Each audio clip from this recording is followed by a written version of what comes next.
મારું નામ જાદવ મહાદેવભાઈ જગમાલભાઈ, ગામ કુંવારત, તાલુકો શંકેશ્વર, જિલ્લો પાટણ. 2015 થી મને એવું થયું કે હવે ભાઈ આપણે રાસાયણિક ખેતી છોડી અને પ્રાકૃતિક ખેતી તરફ વળવું પડશે.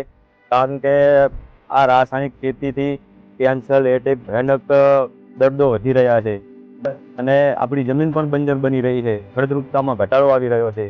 તો પછી મેં નક્કી કર્યું 2015 થી કે ભાઈ આપણે પ્રાકૃતિક ખેતી કરીએ.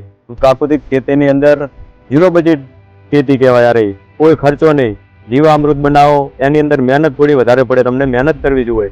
તો પ્રાકૃતિક ખેતી કરવાથી માણસનું સ્વાસ્થ્ય સુધરે છે, બરાબર, વધતા તમારી જમીન સુધરે છે, વધતા તમારે આવકમાં પણ વધારો થાય છે, બરાબર. આવક તમારે ડબલ નહીં પણ 4 ગણી આવક થઈ જાય.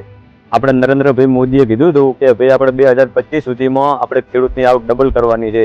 તો આપણે ડબલ નહીં પણ 4 ગણી આવક થાય. તમે પ્રાકૃતિક ખેતી કરી અને મૂલ્યવર્ધન કરીને એનું વેચાણ કરો